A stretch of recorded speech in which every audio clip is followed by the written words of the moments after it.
ஒரு நாள் ஒரு தகப்பனார் தன்னுடைய பிள்ளையை அழைச்சிட்டு வந்தார். சார், இவன் சரியாக படிக்க மாட்டேங்கிறான், பெரியவங்களை மதிக்க மாட்டேங்கிறான், நீங்கள் கொஞ்ச நாள் இவனுக்கு குருவாக இருந்து நல்ல விஷயங்களை சொல்லி கொடுத்தா தேவையில்லைன்னார். பெரியவங்களையும் மதிக்காதவன் எப்படி என்ன மதிக்க போகிறான் அப்படிங்கிறது நமக்கு யோசனை வரும் இல்லையா? வேணாங்க, என்னை விட்டுருங்க அப்படின்னோம். அவர் விட மாட்டேன்னு விட்டார். இல்லைன்னா அவரே சிஷ்யன் ஆகிடுவார் போல இருந்தது. சரி, வேறு வழி இல்லாமல் அந்த பையனையே என்னுடைய சைடை நான் ஏற்றுக்கிட்டு உபதேசமெல்லாம் பண்ண ஆரம்பித்தோம். அதாவது குரு பக்தின்னா அது எப்படி இருக்கணுங்கிறத பற்றி சொல்லி கொடுத்தோம் அவனுக்கு. சதமகர் அப்படின்னு ஒரு குரு இருந்தார். அவருக்கு ஒரு சீடர். அவன் பேர் துளசி சைதன்யன், நைஷ்டிக பிரம்மச்சாரி. தன்னுடைய குருவுக்கு எந்த நேரத்தில் எது தேவைங்கிறத புரிஞ்சுக்கிட்டு சேவை செய்கிறவன். ஆனால் இவனை பற்றி மற்ற சீடர்களுக்கு பொறாமை வந்துட்டுது. இவன் மட்டும் இப்படி இருக்கானேன்னு உடனே குருக்கிட்ட போய் கோல் மூட்டினாங்க. அவன் சரியில்லை, அவன் நடந்துக்கிறது சரியில்லை, அப்படி இப்படின்னு எதையாவது சொல்லி. இருந்தாலும் இதையெல்லாம் அந்த குரு நம்பலை. அவருக்கு தெரியும் யார் யார் எப்படின்னு. துளசி சைதன்யன் பெருமையை மற்ற சீடர்களுக்கு உணர்த்தணும் அப்படின்னு நினச்சார். அதுக்கு ஒரு வழி பண்ணார். ஒரு நாள் சீடர்களை எல்லாம் கூப்பிட்டுக்கிட்டு ஒரு காட்டு வழியாக போய்கிட்டு இருந்தார். அங்கே ஒரு பெரிய மலை அருவி கொட்டிக்கிட்டு இருந்தது. குரு சீடர்கள் பக்கம் திரும்பினார். இந்த மலையின் மேலே இருந்து அந்த படுபாதாளத்தில் குதிக்கிறதுக்கு உங்களில் யார் தயார் அப்படின்னு கேட்டார். ஒரு சீடனும் ஆய திறக்கலை, ஒதுங்கி நின்றுக்கிட்டாங்க. பின்னாடி மூட்டை முடிச்சோடு வந்துக்கிட்டு இருந்தான் துளசி சைதன்யன். அவனை பார்த்தார். தப்பாருப்பா, நீ மேலே இருந்து அந்த அருவியில் குதி அப்படின்னார். அப்படியே செய்கிறேன் சுவாமின்னா ஓடி போய் பொத்துன்னு குதிச்சுட்டான். அடுத்த கணமே குருநாதர் தன்னுடைய யோக சக்தியால் பறந்து போய் அவன் கீழே விழுந்துடாமல் தாங்கி பிடிச்சி கொண்டுக்கிட்டு வந்துட்டார். மற்ற சீடர்களுக்கெல்லாம் ஒரு மாதிரி ஆயிட்டுது. அடுத்தபடியாக என்ன பண்ணலாம்னு யோசித்தாங்க இவனை மாட்டி விடுறதுக்கு. ஒரு நாள் வெத்தலை அடிக்கிற ஒரு சின்ன உரலையும் உலக்கையையும் எடுத்து ஒளிய வச்சுட்டாங்க. சதமகர் சன்னியாசி இல்லை, அவர் வெத்தலை போடுவார். பல்லு சரியில்லை, அதனால் இடித்து தான் வெத்தலையை போடணும். திடீர்னு வெத்தலை பாக்கு கேட்டார். வழக்கமாக உரலில் இடித்து தர்றது தான் துளசியின் பழக்கம். உரலை தேடினா கிடைக்கல, என்ன பண்ணுறது? குரு கேட்டுவிட்டாரே, குரு சேவை தானே முக்கியம். என்ன பண்ணால் வெத்தலை பாக்க தன்னுடைய வாயில் போட்டு முன்னும் அதை எடுத்து அவர்கிட்ட கொடுத்துட்டான். குரு எதையோ படிச்சுக்கிட்டே அதை வாங்கி வாயில் போட்டுக்கிட்டார். துளசி இன்றைக்கி தாம்பூலம் நல்லா இடிக்கப்பட்டிருக்கு, ருசியாக வேறு இருக்குது, அதை இடித்த பாத்திரத்தை என் கண்ணால் பார்க்கணும்னு ஆசையாக இருக்குன்னு விட்டார். அதை மட்டும் அனுப்பி போய் நீ வர வேண்டான்னு வேற சொல்லிவிட்டார். இதை கேட்டதும் துளசி தவிச்சு போயிட்டான். இவன் போகாமல் எப்படி வாயை மட்டும் அனுப்பி வைக்க முடியும்? இவன் தவிக்கிறத பார்த்ததும் மற்ற சீடர்களுக்கெல்லாம் மனசுக்குள்ளே ரொம்ப சந்தோஷம். துளசி கொஞ்சமும் யோசிக்கலை. வாழை எடுத்தான், தன்னுடைய தலையவே அப்படியே அறுத்து வெட்டி எடுத்தான். இன்னொரு சீடங்கிட்ட கொடுத்துட்டான், எடுத்துகிட்டு போன்னு சொல்லி. கொண்டுகிட்டு போய் குரு முன்னாடி வைக்கிறாங்க. அந்த தலையில் வாய் திறந்துருக்கு, வெத்தலை போட்டு முன்னு இருந்தது, தெரிஞ்சு போச்சு, சிவப்பாக இருந்தது. அவனுடைய குரு பக்தியை இப்போ எல்லாரும் ஒத்துக்கிட்டாங்க. அதுக்கப்புறம் குரு சதமகர் தன்னுடைய அற்புத திறமையினால் அந்த தலையை மறுபடியும் ஒட்ட வச்சுட்டார். துளசிக்கு உயிர் வந்துட்டுது. இப்படி ஒரு பெரிய கதை உண்டு. அதாவது துளசி சைதன்யன் அவனுடைய குரு பக்தி எப்படி அப்படின்னு கேட்டோம்.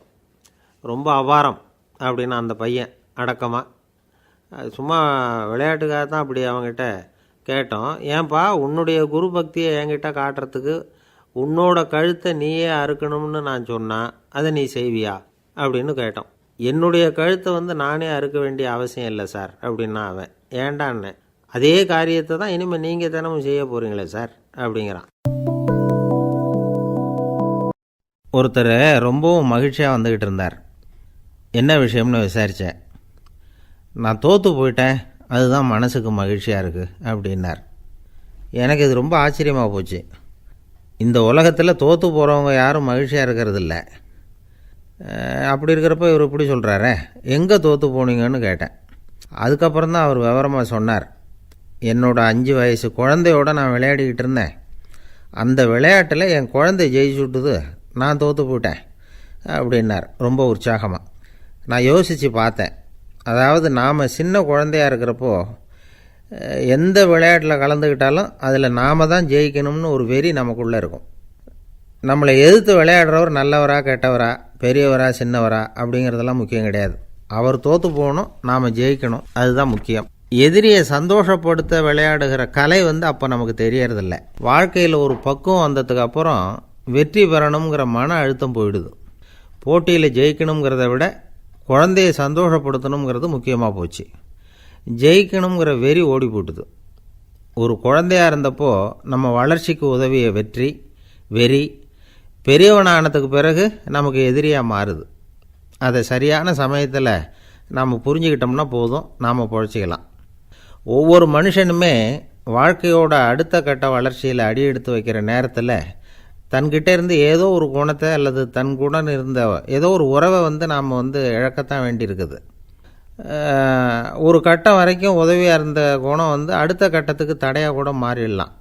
இந்த பரிமாண மாற்றத்துக்கு உள்ளாகிற ஒவ்வொருத்தரும் பிரத்யட்சமாக இதை உணர்றாங்க. ஆனால் பல பேர் எப்படின்னா பழசை திறந்துவிட்டு புதிய கொள்கைகளை உருவாக்கிக்கிறதுக்கு இஷ்டம் இல்லாமல் இருந்துடுறாங்க, அல்லது அப்படி செய்ய முடியாமல் தவிக்கிறாங்க. இதையெல்லாம் மீறி அந்த பழசை திறந்துட்டா அதை இழந்ததால் உண்டாகிற மன அழுத்தம் சில காலத்துக்கு வருத்திக்கிட்டு தான் இருக்கும், வேறு வழி இல்லை. ஆரோக்கியமான ஒரு முன்னேற்றத்துக்காக அந்த மன அழுத்தத்தை தாங்கிக்கத்தான் வேணும் அப்படிங்கிறாரு அந்த உலக புகழ்பெற்ற மேதை ஒருத்தர், இந்த ஸ்காட் பெக் அப்படிங்கிறவர். பிறந்த நாள் முதல் இதுதான் சரி அப்படின்னு கற்பிக்கப்பட்டு வந்த ஒவ்வொரு தத்துவத்தையும் தங்களுடைய வளர்ச்சிக்கு தகுந்த மாதிரி மாற்றி அர்த்தப்படுத்தி கொள்ள முடியாமல் வாழ்க்கை சூழலில் அப்படியே அரைப்பட்டு தூளாகிறவர்கள் தான் ரொம்ப தவிக்கிறாங்களாம். இதுதான் அவருடைய கருத்து. பெரும்பாலும் மனிதர்களுடைய நடுத்தர வயசில், அதாவது 30 தாண்டுகிற சமயத்தில் தான் இந்த தவிப்பு உண்டாகுதான். இதை தான் மேற்கத்திய நாடுகளில் அடிக்கடி மிட் லைஃப் கிரைசிஸ் அப்படின்னு சொல்கிறாங்க. அப்பப்போ பழசையெல்லாம் தொலைச்சி விட்டு புதுசாக பிறக்கிறதுக்கு கற்றுக்கணும். ஒவ்வொரு நிமிஷத்தையும் அந்த நிமிஷத்துக்கு ஏற்ற சித்தாந்தம் கொண்டவர்களாக சந்திப்போம் அப்படிங்கிறார் அந்த உளவியல் நிபுணர். இப்படி பழகிக்கிட்டால் வாழ்க்கை இன்பமயம், இல்லைன்னா தவிப்பு மயம்தான். பழசை தொலைக்க முடியாதவர்களில் எத்தனையோ பேர் உண்டு, எத்தனையோ ரகம் உண்டு. அதில் வேடிக்கையான நண்பர்களும் உண்டு. ஒருத்தர் நண்பர் வீட்டுக்கு போனார். அவர் ஏதோ இனிப்பு பலகாரம் கொடுத்து சாப்பிட சொல்லியிருக்கிறாங்க அவங்க வீட்டில். இவர் சாப்பிட்டு பார்த்துட்டு சொன்னாராம், சார் 6 மாதத்துக்கு முன்னாடி ஒரு தடவை இங்கே வந்தேன், அப்போது ஒரு இனிப்பு பலகாரம் கொடுத்தீங்க, அது இதை விட நல்லா இருந்தது சார் அப்படின்னாராம். அப்போ செஞ்ச அதே இனிப்பு பலகாரம் தான் சார் இதுவும் அப்படின்னாராம் அவர். இயேசுநாதர்கிட்ட ஒருத்தர் கேட்டாராம், இயேசுவே என்னை எவ்வளவு நேசிக்கிறீர்கள் அப்படின்னு. அவர் தன்னுடைய 2 கைகளையும் அகல விரித்து இவ்வளவு என்று சொல்லி சிலுவையில் உயிர் நீத்தார் அப்படின்னு சொல்லுவாங்க. அதாவது அந்த நேசிப்புக்கு எல்லை கிடையாது, அதே போல் மன்னிப்புக்கும் எல்லை கிடையாது. இது இயேசுநாதர் சொல்லி கொடுத்த ஒரு பாடம். இயேசுனுடைய சீடர்களில் ஒருத்தன் பீட்டர், அவன் ஒரு நாள் இயேசுநாதர்கிட்ட கேட்டிருக்கான், இயேசுவே நான் என்னுடைய தம்பிக்கிட்ட அடிக்கடி சண்டை போட்டுக்கிட்டு இருக்கிறேன், என்னுடைய சகோதரன் கூட, அவனை நான் எத்தனை தடவை மன்னிக்கிறது? ஏற்கனவே 7 தடவை அவனை மன்னிச்சுட்டேன் அப்படின்னு சொல்லியிருக்கிறான்.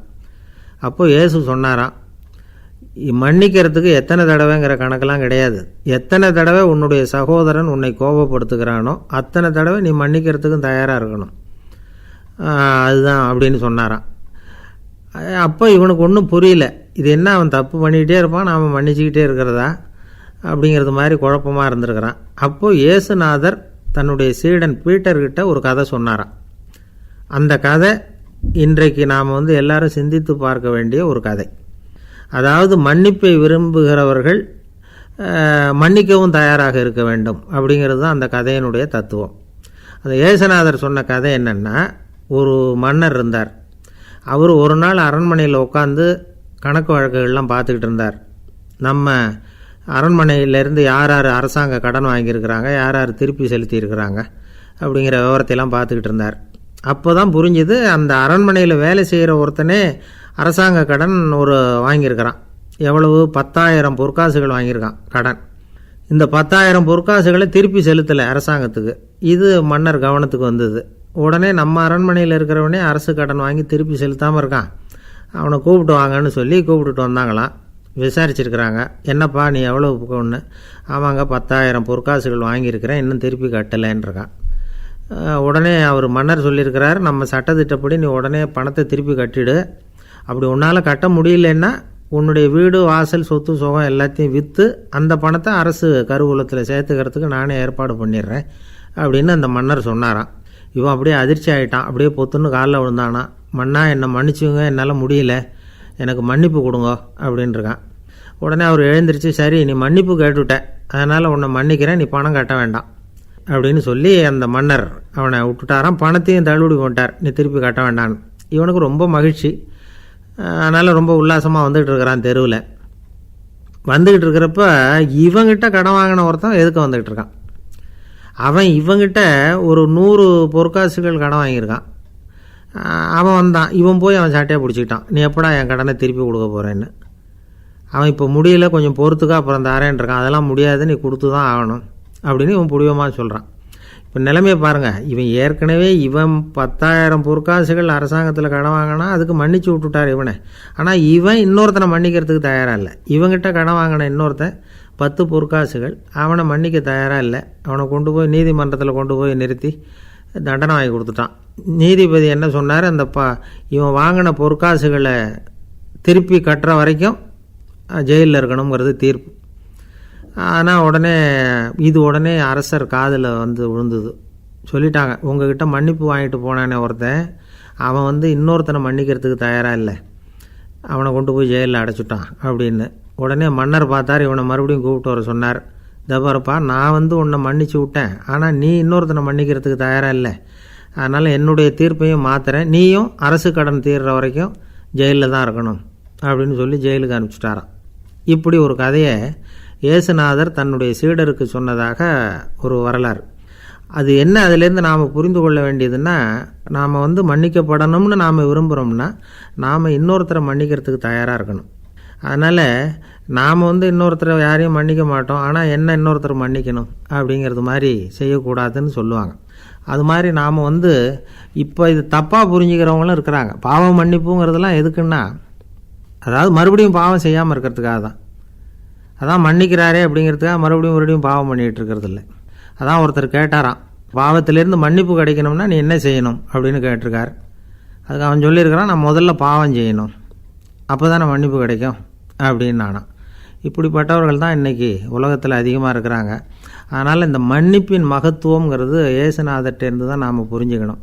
அந்த இயேசு சொன்ன அந்த மன்னிக்கிற மனோபாவம் இருந்தால் இன்றைக்கி உலகம் பூராவும் அமைதி பூங்காவாக இருக்கும். அதில் ஒன்றும் ஆச்சரியமே இல்லை, அதில் ஒன்றும் சந்தேகமும் இல்லை. அதனால் மன்னிக்கிற மனோபாவத்தை நாம் எல்லாரும் நமக்குள்ளே வளர்த்து கொள்ள வேண்டும் அப்படிங்கிறது தான் நாம் இன்றைக்கு எல்லோரும் சிந்தித்து பார்க்க வேண்டிய ஒரு செய்தி. ஒரு வயசான அம்மா தெரு வழியாக போயிட்டு இருந்தாங்க.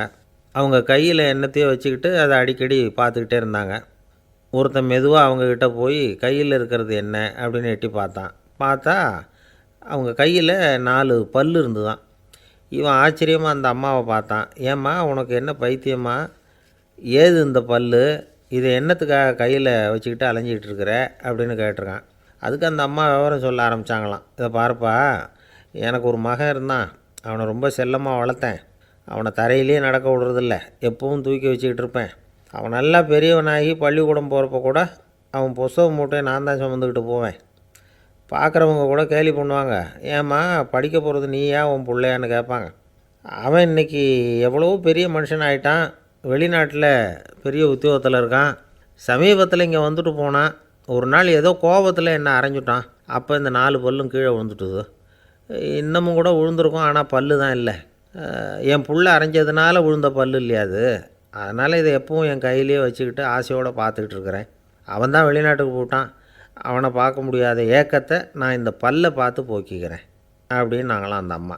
இந்த கதை எதுக்காகன்னா, தாய் அன்பு அப்படிங்கிறது எப்படிப்பட்டதுங்கிறத புரிஞ்சுக்கிறதுக்காக. கல்யாணம் ஆனதுக்கப்புறம் தாயை மறந்து விடுறவங்க எத்தனை பேர் இந்த உலகத்தில், அவங்க காதில் வேணுங்கிறதுக்காக தான் இந்த தகவல். ஆனால் ஒரு விஷயம் மட்டும் நல்லா புரிஞ்சுக்கணும், தாயை மதிக்க தெரிஞ்சவங்க தான் இன்றைக்கி வாழ்க்கையில் எல்லா விதத்துலேயும் முன்னுக்கு வந்திருக்கிறாங்க.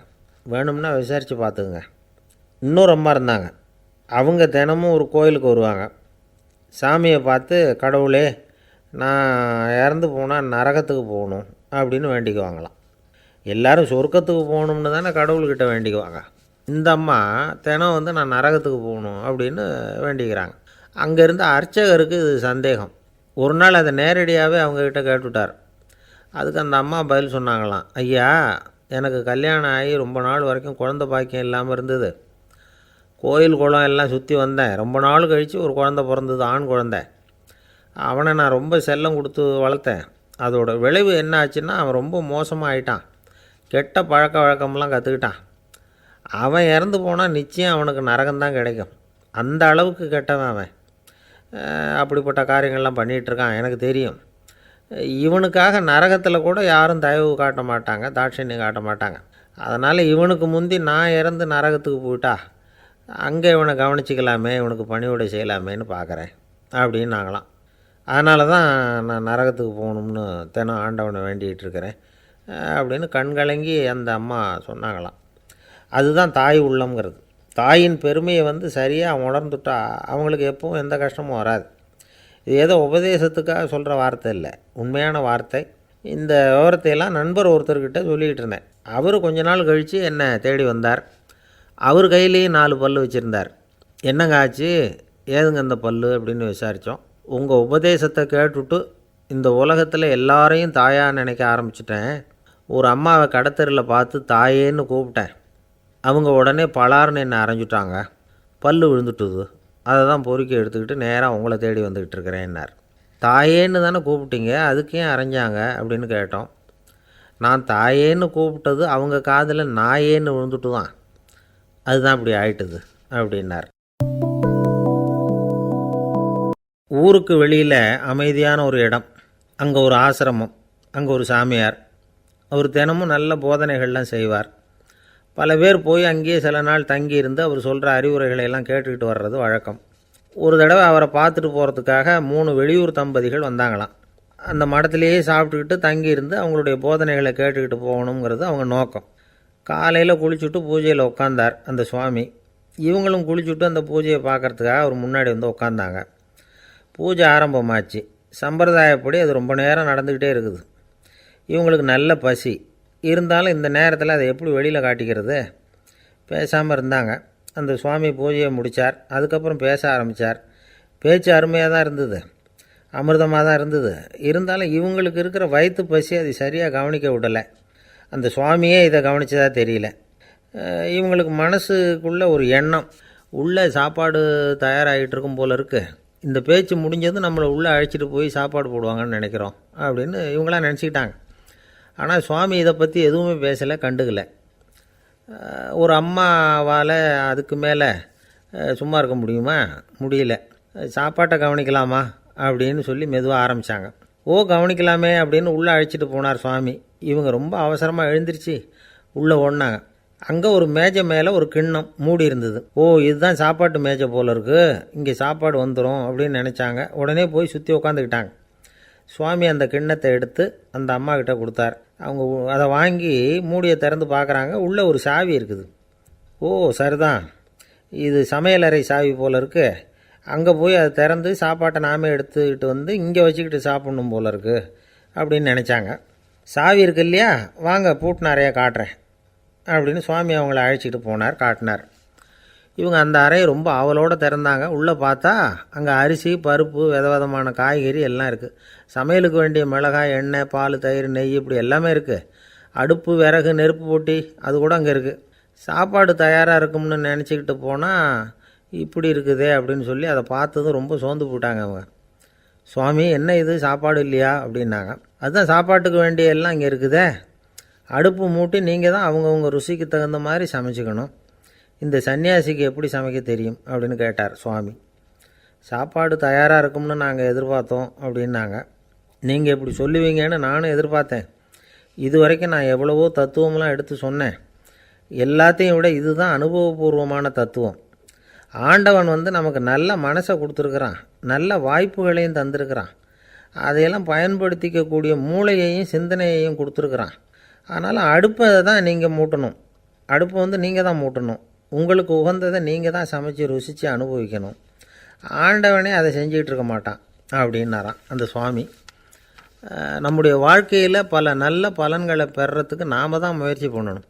அதுக்குரிய சூழ்நிலையை தான் ஆண்டவன் கொடுப்பானே தவிர அதை விளக்கிறதுக்காக தான் அந்த சுவாமி அப்படி செஞ்சு காட்டியிருக்கிறார். இது ஒரு பெரியவர் இப்படி ஒரு விளக்கம் கொடுத்தார். அதுக்கப்புறம் அந்த 3 தம்பதிகளும் தெளிவடைஞ்சுட்டாங்களாம்.